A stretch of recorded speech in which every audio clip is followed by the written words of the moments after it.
Time now to dig deeper into some of the political headlines. And we begin with that rift growing inside the Trump administration after Deputy FBI Director Dan Bongino and Attorney General Pam Bondi clashed over the handling of Jeffrey Epstein's files. The White House attempting to downplay the story, saying, quote, any attempt to sow division within this team is baseless and distracts from the real progress being made, end quote. Let's get perspective from both sides of the aisle. That's what we do here. Laura Brownstein, spokesperson for the Harris-Walz campaign and communications strategist, and Matt Klink, Republican strategist and owner of Klink Campaigns Incorporated. Good morning to both of you. Good morning. Hi. So we are hearing Bongino may resign, that this is not a small deal. Matt, I'll start with you. How did the situation spiral out of control like this? It's kind of it's a MAGA soap opera, huh? It really is. It's a hot mess. So look, this is a clear case of Dan Bonginos of the world and others in MAGA universe. They raised expectations that there was this, salacious and revealing Epstein client list that was allegedly going to hammer, a lot of well-known people, Democrats and others, and then ultimately, Pam Bondi came out and says, I've looked at the files, and then the memo comes out that lands with a gigantic thud that says, well, there's really no list. So it's a classic example of overpromising and under-delivering. And it certainly does throw the Justice Department side of MAGA off its game, and it certainly is not a good look for Dan Bongino to be squabbling with the Attorney General, albeit in private. But nonetheless, the MAGA regulars are not happy about this. They see it as a government cover-up. And we know nothing really stays private. Laura, what's your take on this? Well, I'm sorry to be bad TV, but I can't disagree with Matt on this. This is a mess and a soap opera. I mean, there's no other way to look at it. It's,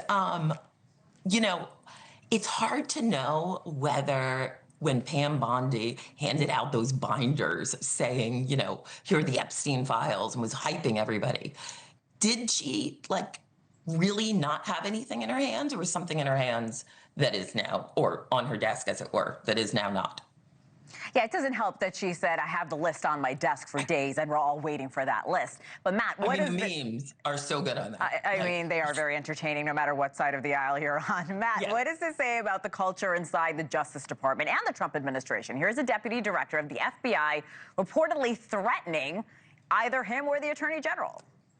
Well, you can either look at it two ways. One is that there really was no list and this is just a big nothing burger.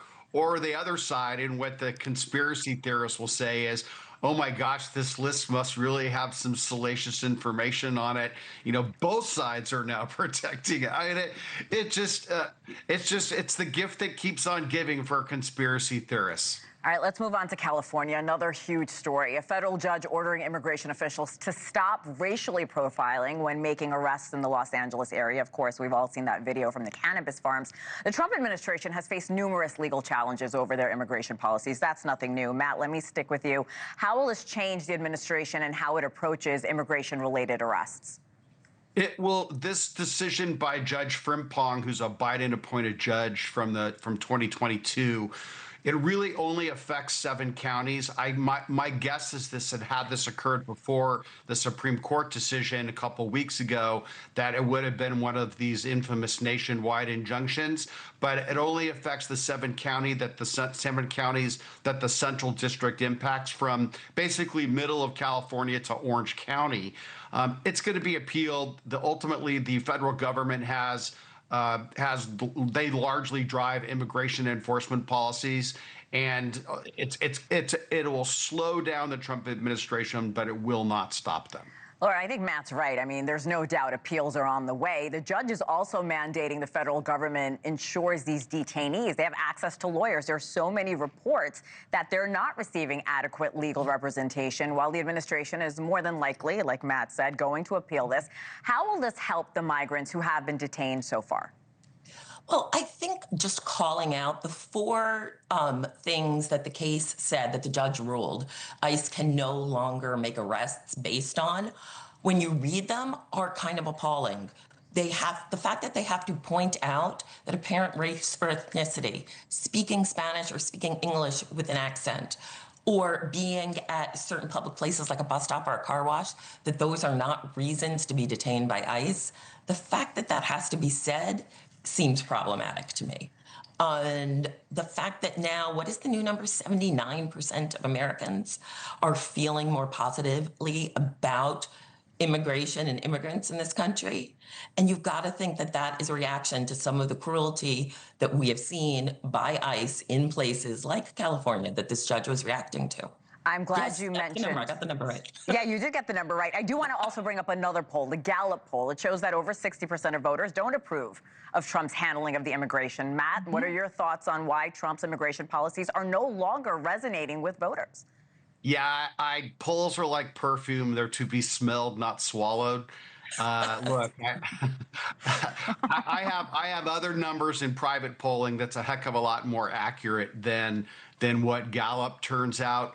And the reason why Trump is continuing to do these is because they are incredibly popular, not only with his base, but with the vast majority of Americans. And look, you have places like Los Angeles, like other big cities. Immigration is completely out of control. Illegal immigration, I should say, is completely out of control. And this is what people elected Donald Trump to do. So I would expect these to continue across the board. I sure believe that the Trump administration, they can get better at them, and they will, but they're not going to stop. Laura, I'm running out of time. If you can answer this as quickly as possible, but I want to get this question in. How would you advise Democrats to capitalize on this sentiment, especially when the campaign issue of immigration drove millions of people to the polls last year? You know, I think it is continuing to highlight individual stories while pushing back on overreach. I think when you look at individual people's stories, you know, there's a saying like a million deaths is a statistic, but one death is a tragedy. You want to hear the stories of people torn away from their families, stories of people sent mistakenly to prison, to students that got picked up by mistake. I think when we hear those stories and we see these cases of overreach, public sentiment shifts, and then the work in the courts is obviously an important part. Yeah. All right, Matt Link, Laura Brownstein, I really enjoyed our conversation. We hope both of you come back. Thank you so much, guys. Enjoy your day. Thanks Thank a you. million.